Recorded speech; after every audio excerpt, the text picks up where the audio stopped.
Assalamualaikum warahmatullahi wabarakatuh. Perkenalkan, nama saya Elfrida Haji Sihombing dengan NIM D1D022054. Di sini saya akan mempresentasikan tugas mata kuliah Perhutanan Sosial yang berjudul Implementasi Perhutanan Sosial.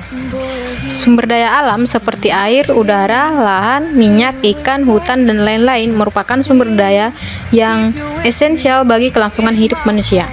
Hilangnya atau berkurangnya ketersediaan sumber daya alam tersebut akan berdampak besar bagi kelangsungan hidup manusia di muka bumi ini.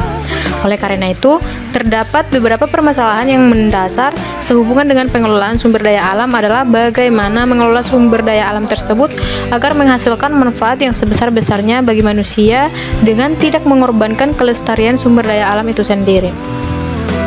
Perhutanan sosial di Indonesia merupakan inisiatif pemerintah yang bertujuan untuk memberikan akses kepada masyarakat dalam pengelolaan hutan secara berkelanjutan. Dicanangkan sejak tahun 1999, program ini bertujuan untuk meningkatkan kesejahteraan masyarakat, mengurangi kemiskinan, dan menjaga kelestarian ekosistem hutan. Dengan dasar hukum yang kuat termasuk Undang-Undang Nomor 11 Tahun 2020 tentang Cipta Kerja dan Permen LHK Nomor 9 Tahun 2021. Perhutanan sosial mengedepankan partisipasi masyarakat dalam pengelolaan hutan. Perhutanan sosial ini terdiri dari beberapa skema antara lain yaitu 1. Hutan desa. Program ini memberikan hak pengelolaan hutan kepada desa untuk meningkatkan pendapatan masyarakat desa. Hutan desa dikelola oleh masyarakat setempat dengan melibatkan kearifan lokal. Kemudian yang kedua, hutan kemasyarakatan. Program ini memberikan hak kepada masyarakat untuk mengelola hutan negara dengan tujuan meningkatkan kesejahteraan masyarakat dan menjaga kelestarian hutan.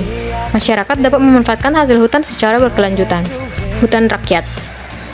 Skema yang mendorong masyarakat untuk menanam pohon di lahan milik mereka sendiri.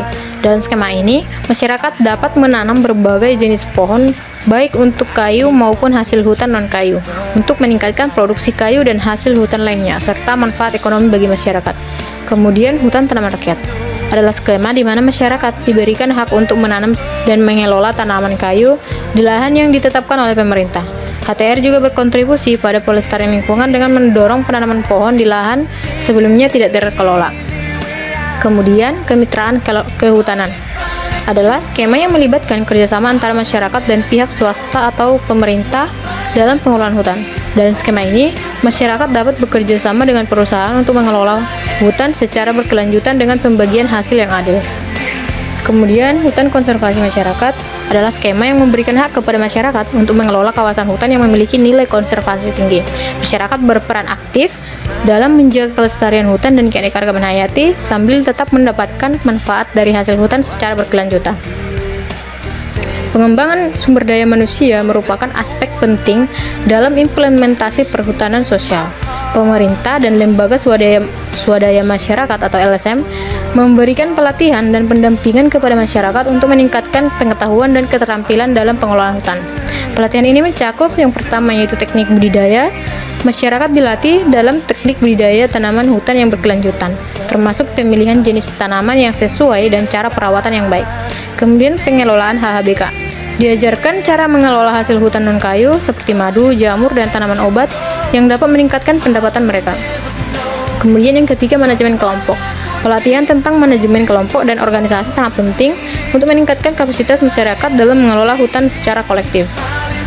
Adapun hasil dari implementasi perhutanan sosial ini yaitu dampak ekonomi. Masyarakat yang terlibat dalam perhutanan sosial dapat meningkatkan pendapatan mereka melalui pengelolaan hutan yang berkelanjutan.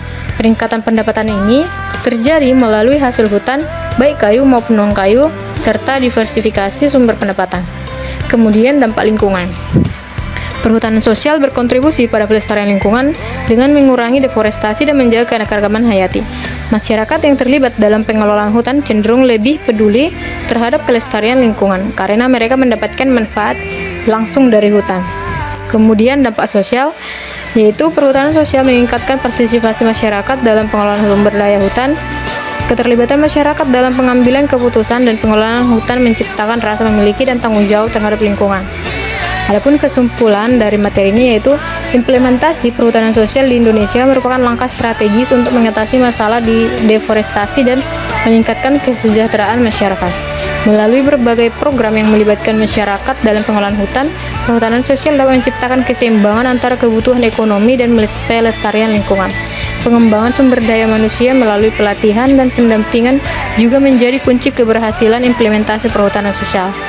Demikian yang dapat saya presentasikan, semoga bermanfaat bagi penonton. Sekian dan terima kasih.